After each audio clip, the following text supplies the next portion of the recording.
En vue d'améliorer la mobilité dans la capitale et ses environs, Madagascar a reçu le 6 août un troisième lot de 169 bus, ce qui porte le total des bus reçus à 312.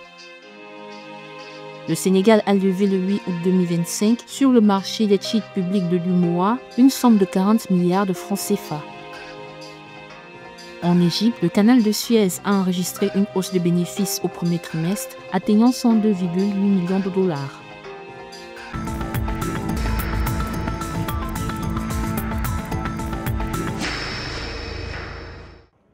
Madagascar a reçu le 6 août 2025 un troisième lot de 169 bus photons au port de Toamasina. Avec les livraisons de juin et de juillet, le nombre total de bus réceptionnés s'élève désormais à 312 dans le cadre d'un vaste programme visant à améliorer la mobilité dans la capitale et ses environs.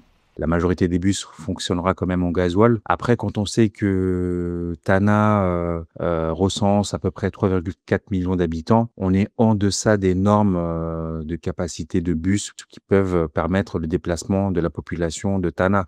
Dotés d'une motorisation hybride, alliant électricité et thermique, les nouveaux bus seront progressivement déployés sur les principaux axes d'Antananarivo, où la congestion routière ne cesse de s'aggraver. La capitale malgache, confrontée à une urbanisation galopante, abrite désormais plus de 3 millions d'habitants, contre 300 000 prévus à l'origine, a rappelé le président Andry Rajoelina.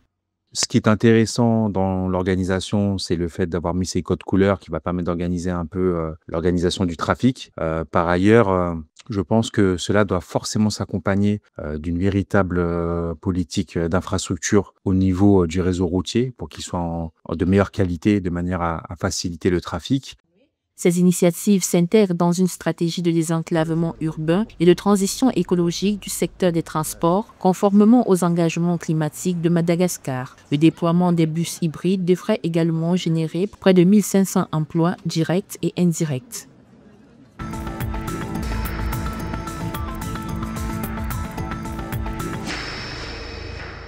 Le Sénégal a levé le 8 août 2025 sur le marché des titres publics de l'UMOA une somme de 40 milliards de francs CFA. Cette émission a suscité un fort intérêt des investisseurs régionaux, illustré par une demande totale de 43,67 milliards de francs CFA, soit un taux de couverture de 109,18%. L'opération portait sur un bon assimilable du Trésor de 364 jours et de 2 obligations assimilables du Trésor de 3 et 5 ans.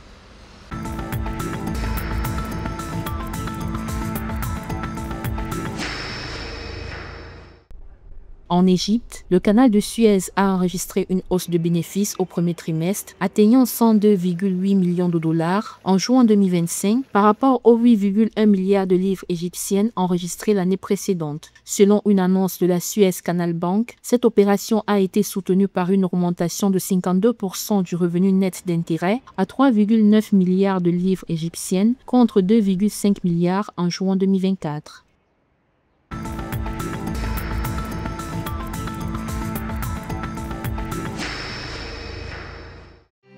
Le gouvernement camerounais a annoncé le 8 août 2025 la signature d'une convention de financement avec la Banque de développement des États de l'Afrique centrale. Cet accord d'un montant total de 142,5 milliards de francs CFA est financé à hauteur de 99,85 milliards par la BDAC et de 42,7 milliards par l'État du Cameroun. Il porte sur la construction de 2 routes jugées stratégiques pour les échanges régionaux, notamment le bitumage de 122 km entre Abomban et Lomé dans la région de l'Est, ainsi que de 42 km reliant Carrefour Bilibé dans l'arrondissement de Meyo-Messala.